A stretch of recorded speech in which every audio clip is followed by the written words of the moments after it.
guys, it's Ashley. I am here to prepare one of my favorite things that I don't think a lot of people think about doing during the winter season, but it's called my comfort food salad. And it's really about using leftovers. A lot of times in my kitchen it happens with produce, but it's also about making it warm. So I've got a lot of variations of this coming out on livingwithashley.com for sure, but I wanted to do at least one video about talking about the amazingness of having a warm serving of vegetables that is actually just a fun take on a salad, but that's super filling and also very creative. So today I've got some of my favorite ingredients. I'm actually using leftover roasted eggplant. It's on my site, the recipe already.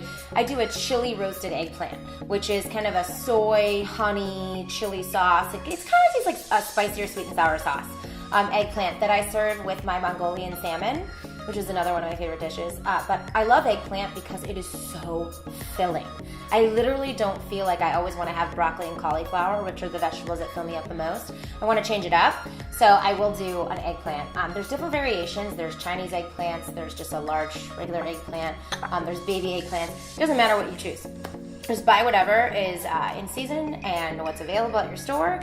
And then I just did a little bit of spray of oil and I roasted it because I cut it into fours. I roasted it for about 15 minutes at 350 degrees. You don't want to over roast eggplant because it can get kind of soggy. So let's start. That was a leftover that I already had in the refrigerator. Now I'm doing something.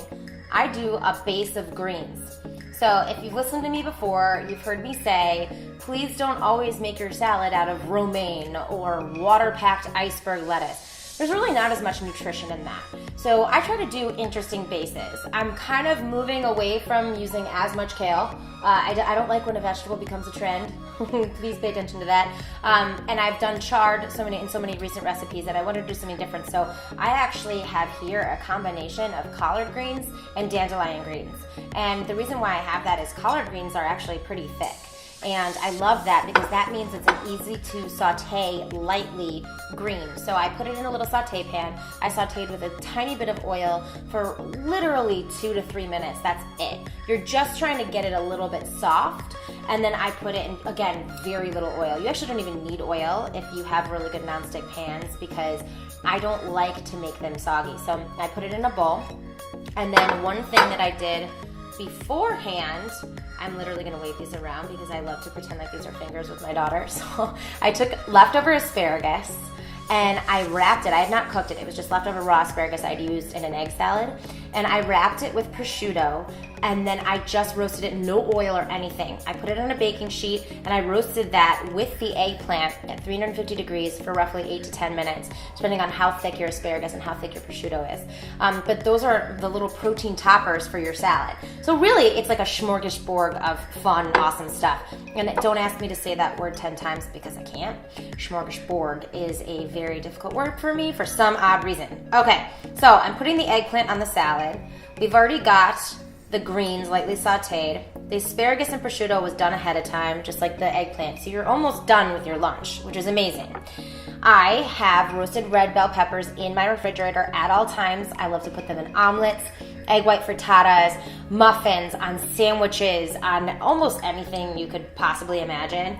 I'm sure like the Greek side of my mom would love that little adage because this is a little bit Greek in here, this salad, because I've got warmed up green olives.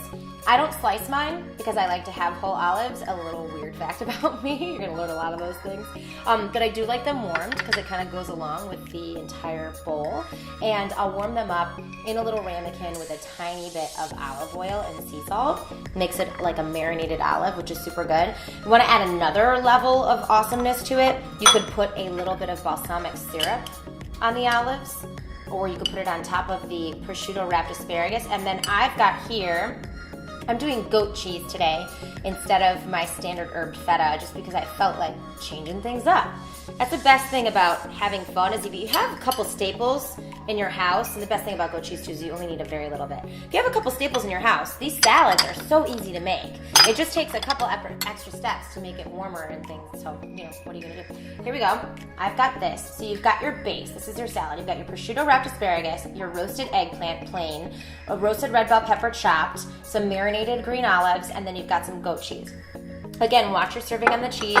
All of the recipe ingredients and everything will be in detail on livingwithashley.com after this airs, so stay tuned for that. But I like to talk about the best part about a salad. And this is the part where people, totally royally screw up all the time. So I have so many clients, actually cook for a lot of my clients, and they always say, how do you come up with your sauces? They're so interesting. Or I never thought about using salsa in a salad dressing. Or, oh my goodness, this horseradish bacon dressing is so good. How is it good for you? Well, I'm all about ratios. When you're cooking, meal composition is such a big thing, but a lot of times people don't take the time to look at a recipe and realize you don't need a cup of oil. You may need things that water it down a little bit, sure, but it doesn't always have to be oil. So I love to use things like citrus juices. I even have a champagne vinaigrette, grapefruit, shallot salad dressing that has a tiny little piece of sugar in there, and that's it. And it's so light and tasty and awesome. So this lemon caper dressing is one of my favorites because all it is a little bit of olive oil. I'm gonna zoom this in to you. Okay, that just doesn't look good. Hold on. You know what I'm gonna do? Forget this. Okay, now it's in a see-through ramekin. So you can see there's a lot of lemon juice, there's Dijon mustard, there's shallots, there's obviously sea salt and pepper, there's capers, and then olive oil. But the best thing about nutrition labels most people don't know. When you're making your own recipes, obviously there's no label. But if you were out and you were buying a salad dressing, and you were looking at a nutrition label and look down at the ingredients, what a lot of people don't know about reading them is that the first two ingredients are the ones that are the most prevalent in a recipe. So if you're buying something and the second word is glucose or fructose, then you know that there's far too much sugar in that without even having to look at the math of a recipe as far as the grams of sugar. So a little tip for me is when I'm making things at home, I'm looking at my ratios of things and I'm saying like, wow, okay, so I asked for 3 tablespoons of lemon juice and only 1 of olive oil. So it seems like my ratio is going pretty well here. So it's something to pay attention to. Again, you're not here just for cooking, you're here to learn about healthy living. So I'm gonna put this dressing on our wonderful salad. And one of the things I focus on for the dressing is I focus on putting it on top of the veggies and the greens and not on the asparagus or on the cheese. And then I hand mix my stuff. But one of the other tips I have for a lot of my clients, that is a finished product. One of the other tips I have for my clients is I really like when they make a salad in a Tupperware bowl and then they put the lid on it and they shake it so that the salad dressing disperses evenly amongst things, because no one likes to have a bad bite. I mean, what's the point? So, but then the other tip is you can keep the salad dressing on the side in a ramekin and you can hand dip each bite into there. So that's another little tip for that, saving on a lot of fat and a lot of extra calories. So I hope you guys try my warm leftover food salad, and stay tuned to livingwithashley.com for this specific recipe, but also for a ton more throughout this season. We'll see you guys soon.